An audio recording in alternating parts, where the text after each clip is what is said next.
Une nouvelle directrice générale pour la Chambre de commerce Kamouraska-Lillet. L'événement annuel La Grand-Messe, de retour en juillet prochain. Crise de main-d'œuvre, les chambres de commerce de Chaudière-Appalaches sonnent l'alarme.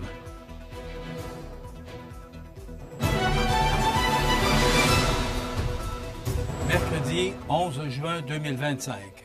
Bonjour mesdames et messieurs et bienvenue à votre bulletin régional sur le réseau de télévision CMA TV. La Chambre de commerce Kamouraska-Lillet accueillera, dès le 4 août prochain, une nouvelle directrice générale en la personne de Mme Anne-Christine Charret. Le conseil d'administration ayant officialisé cette nomination qui marque un nouveau chapitre pour l'organisation. En effet, Mme Charret succédera à Mme Nancy Dubé en poste depuis juin 2019. Cette dernière avait annoncé son départ en avril dernier, ce qui a déclenché un processus de recrutement rigoureux afin de trouver la personne idéale pour assurer la relève. Avec une feuille de route impressionnante dans le milieu des communications et de la politique régionale, Mme Charret apporte à la Chambre de commerce Kamouraska-Lillet une expertise précieuse. Elle occupe actuellement les fonctions d'attaché politique et d'attaché de presse auprès du député provincial de Côte-du-Sud, Mathieu Rivet. Par le passé, elle a également marqué les esprits au sein de la télévision communautaire du Kamouraska, TVCK, où elle a œuvré comme reporter puis comme directrice générale pendant une décennie. Sa connaissance approfondie du milieu, son dynamisme et son professionnalisme ont largement contribué à sa sélection.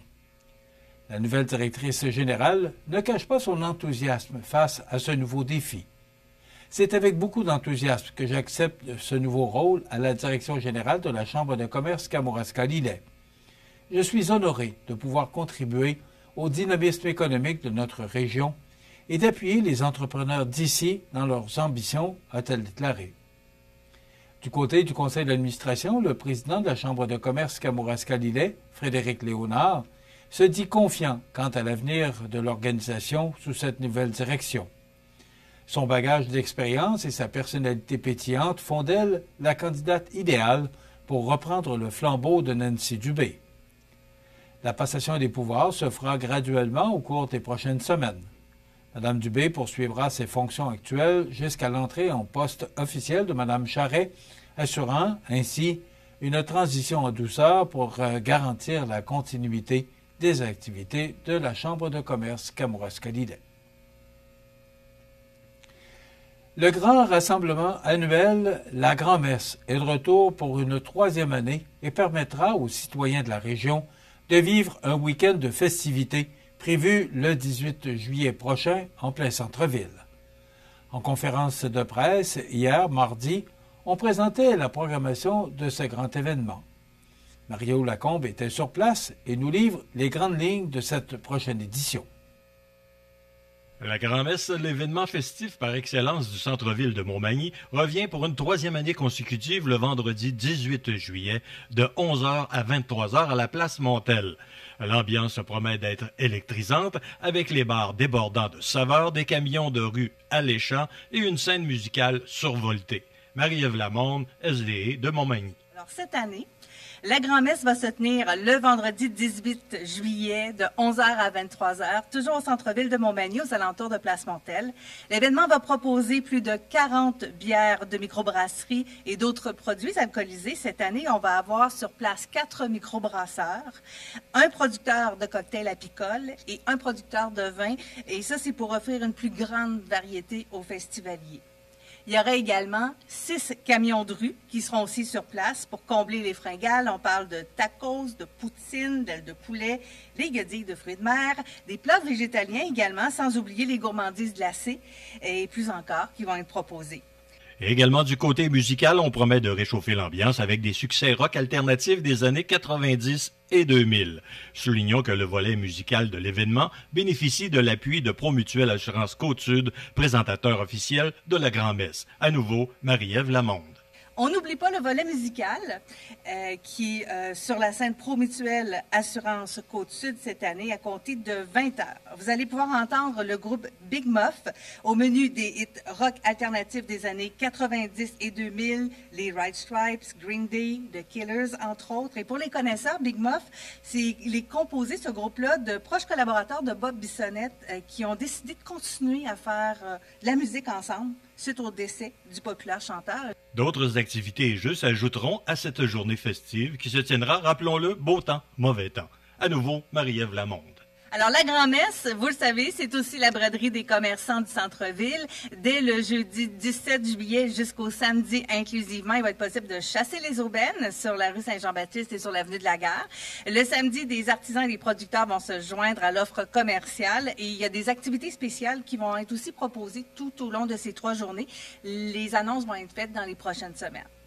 En nouveauté, notre président l'a mentionné, il y a l'espace jeunesse cette année qu'on vous propose de 11h à 16h. Ce sera un coin spécialement aménagé pour que les enfants puissent s'amuser en toute sécurité. Donc, une remorque Wigo sera sur place, des jeux gonflables et d'autres surprises. C'est une contribution de Marquis Imprimeur. Les entreprises qui désirent se procurer 20 verres et plus sont invitées à communiquer avec l'équipe de la SDE de Montmagny en téléphonant au 88 241 5555. Orchestrée par la Société de développement économique de Montmagny, la grand-messe peut compter sur l'appui de partenaires locaux dont Promutuelle Assurance Côte-Sud, Marquis Imprimeur, la Coop IGA Extra de Montmagny et les Arts de la Seine. Pour en savoir plus sur l'événement, il suffit de visiter leur site web lagrandmesse.com.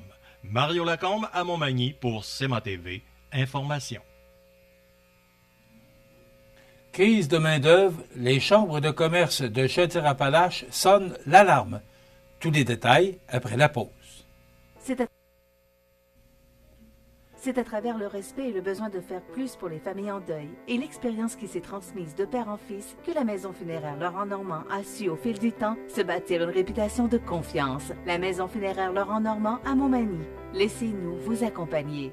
Le restaurant Pizzeria Porto Bellissimo, un incontournable à Saint-Jean-Port-Joli. Pizza débordante de garniture, menus variés et abordables. Délicieux desserts avec des produits de grande qualité des gâteries de l'Ami. Porto Bellissimo et les gâteries de l'Ami, route de l'église à Saint-Jean-Port-Joli.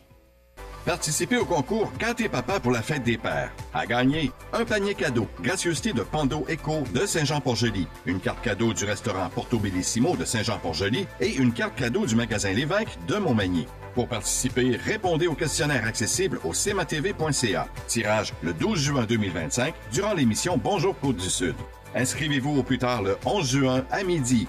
Le nom de la personne chanceuse sera publié sur notre page Facebook C'est ma page. Bonne chance! Vous regardez CMA TV, le réseau de l'information sur la Côte-du-Sud. Les chambres de commerce de Chaudière-Appalaches montent au front. En effet, face aux récentes restrictions en matière d'immigration, elles dénoncent une situation qui, selon elles, met en péril l'économie régionale. Réunies sous la bannière de l'Alliance des chambres de commerce de Chaudière-Appalaches, celles du Grand Lévis, de la Nouvelle-Beauce, de Kamouraska-Lillet, de Montmagny, de la région de Thetford et de Lotbinière, unissent leurs voix pour demander au gouvernement fédéral et provincial de revoir leur politique. Elles craignent que ces mesures n'aggravent une pénurie de main-d'œuvre déjà critique.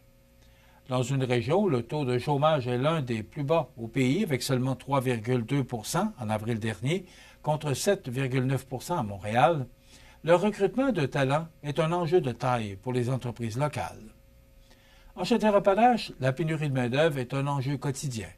Les récentes limitations sur l'accès aux travailleurs étrangers temporaires et la réduction des seuils d'immigration permanente freinent notre développement économique, déclare Nancy Dubé, coprésidente de l'Alliance et directrice de la Chambre de commerce Kamouraska-Lillet. Les travailleurs étrangers temporaires, souligne-t-on, jouent un rôle essentiel dans plusieurs secteurs clés, dont la transformation alimentaire, la fabrication, la construction et les services. Selon l'Alliance, leur contribution est indispensable. Le contexte actuel pousse déjà plusieurs entreprises à restreindre leurs activités ou à refuser des contrats. Un sondage de la Fédération des chambres de commerce du Québec révèle que 64 % des entreprises pourraient perdre des contrats ou réduire leur production, si leurs travailleurs étrangers temporaires devaient partir. L'Institut du Québec recommande d'ailleurs un accueil initial de 90 000 immigrants permanents suivi d'un rythme annuel de 60 000 pour répondre aux besoins en productivité. L'Alliance demande concrètement un moratoire sur les restrictions du programme des travailleurs étrangers temporaires, un retour du quota des travailleurs étrangers temporaires à 20 %, la fin du gel du programme de l'expérience québécoise et des exemptions adaptées aux réalités sectorielles. L'Alliance entend poursuivre sa mobilisation pour défendre l'accès à une main-d'œuvre diversifiée et disponible, essentielle au dynamisme économique de toute la région. Le village de Saint-Vallier vibrera au rythme du 18e siècle le samedi 23 août prochain, alors que l'événement Sur les traces de la Corriveau revient pour une 12e édition attendue. Une occasion unique pour les visiteurs de plonger dans l'histoire fascinante de Marie-Joseph Corriveau, figure marquante du patrimoine local et du folklore québécois. Tout au long de cette journée, le public sera transporté dans un univers d'époque, animé par des activités historiques et familiales qui séduiront petits et grands. Au cœur de cette reconstitution, les visiteurs pourront découvrir les us et coutumes du temps de la Corriveau et en apprendre davantage sur le destin tragique de cette femme, condamnée pour meurtre en 1763. Le point culminant de l'événement demeure le grand spectacle théâtral présenté en soirée. Mettant en scène 12 comédiens, 3 musiciens, 20 choristes et plus de 40 figurants, cette production impressionnante raconte le procès et l'exécution de Marie-Joseph Corriveau. En s'appuyant sur des faits historiques, ou sur des faits historiques, devrais-je dire, la pièce s'emploie à démystifier les légendes qui entourent cette affaire célèbre et à redonner une perspective humaine à celle qui a traversé les siècles dans l'imaginaire collectif. De plus, tout au long de la journée, les visiteurs pourront profiter d'une programmation riche et diversifiée. Parmi les activités phares, la virée des lieux. Sur les pas de la Corriveau, un circuit commenté offert à 4 reprises. L'auberge et le marché public d'antan, où saveurs et savoir-faire d'autrefois seront à l'honneur. Animation musicale en continu avec les formations Bastring Boys, Great Irish Catering et les sonorités historiques du 78e régiment Fraser Highlander. Animation historique avec combat à l'épée, démonstration de tirs de canon et de mousquets. Visite de la forge et exposition de la célèbre cage de la Corriveau. Place de la famille proposant jeux gonflables, maquillage, sculpture de ballons, fresques collectives et bien plus. Il est important de noter que l'accès au site et aux activités est entièrement gratuit, à l'exception du spectacle théâtral offert au coût de 48 $ et de la participation à la virée des lieux en train au tarif de 5 $. Cette grande fête historique est rendue possible grâce au soutien de nombreux partenaires, dont la Commission des champs de bataille nationaux, Patrimoine Canada, la municipalité de Saint-Vallier, l'entreprise Multivers, ainsi que la députée de Bellechasse, Stéphanie Lachance. Le rendez-vous est donc lancé le 23 août prochain pour vous laisser transporter au cœur du 18e siècle avec cet événement à ne pas manquer qu'est Sur les traces de la Corriveau.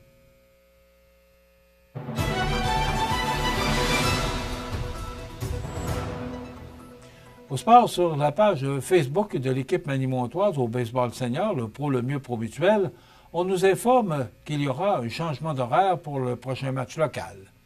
La partie qui devait être présentée ce dimanche 15 juin, 19h, sera jouée à l'extérieur pour des raisons de disponibilité de terrain avec les Patriotes. Le prochain match local aura lieu le 27 juin au parc Marcel Desjardins à 20h.